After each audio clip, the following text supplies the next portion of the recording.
Hello everyone, welcome to our video on Digoxin. This medication belongs to the cardiac glycoside family.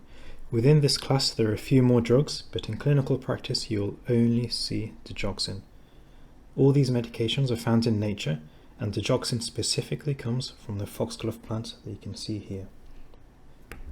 You might see the name digitalis being used, and that's because it refers to the genus of plants to which foxglove belongs. Interestingly, digit is derived from Latin, and it means finger. It's thought that this refers to the finger-like patch that forms within the plant. There are two patients you'll see on Digoxin. The first is the patient with heart failure, specifically heart failure with a reduced ejection fraction. And in these patients we want to control their symptoms. Digoxin does not improve mortality. The second type of patient will be the one with atrial fibrillation, and in this context we want to control the rate, not the rhythm. Now you might see the medication used in other supraventricular tachycardias, but in exams and probably clinical practice, atrial fibrillation will be the common one. Now to understand how the medication works, we need to go over some physiology. Now the heart has pumps, and here we are concerned with two pumps in particular, the sodium-potassium ATPase pump and the sodium-calcium exchanger. The first pump moves sodium out and potassium in, and the second one moves calcium out and sodium in.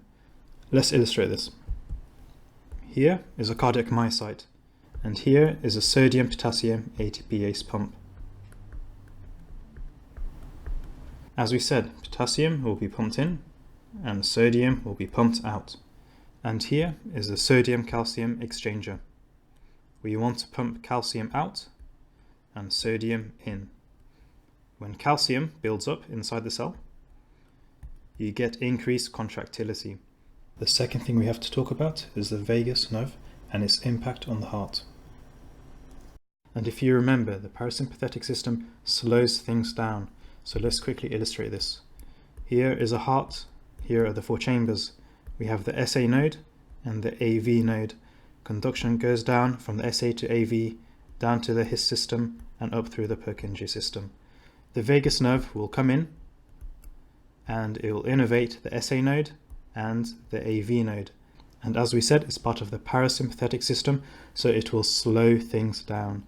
If this is activated, we will get decreased activity of the SA node and decreased activity of the AV node. So with this background, let's go on to the mechanism of action. The key action involves blockage of the sodium-potassium ATPase pump. When we do this, we get sodium build-up within the cell, and as a result, calcium builds up, and then we get increased muscle contractility. Let's review this. Here is the cardiac myocyte, and here is the sodium-potassium ATPase pump. As we said, potassium moves in, while sodium moves out. On the other side, we have the calcium-sodium exchanger, and as calcium moves out, sodium moves in.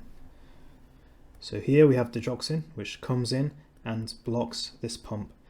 When we do that, potassium can no longer be moved in, and sodium can no longer be moved out, so we get a buildup of sodium within the cell. Once this happens, the calcium-sodium exchanger no longer wants to move sodium in. This means calcium won't be moved out, and so it will build up within the cell.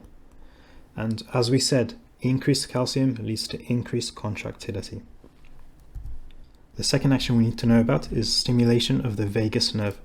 When we do this, we get decreased AV conduction. Now the drug has other effects if you go out and research it.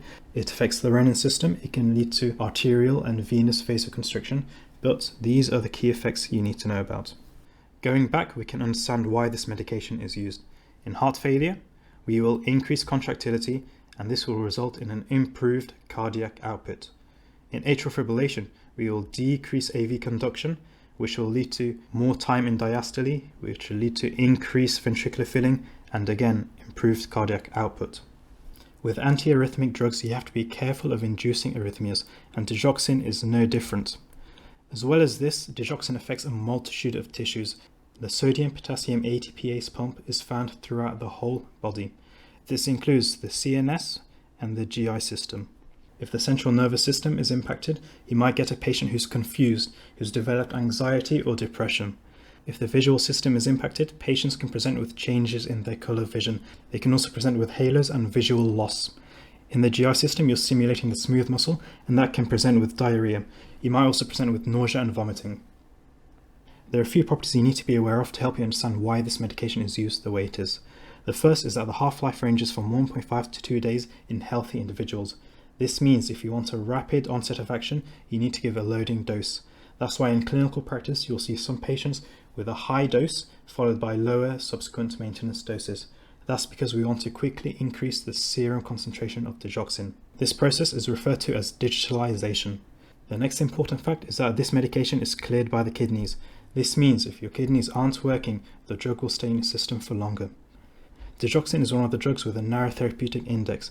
This means you have a limited window within which the drug is safe and effective.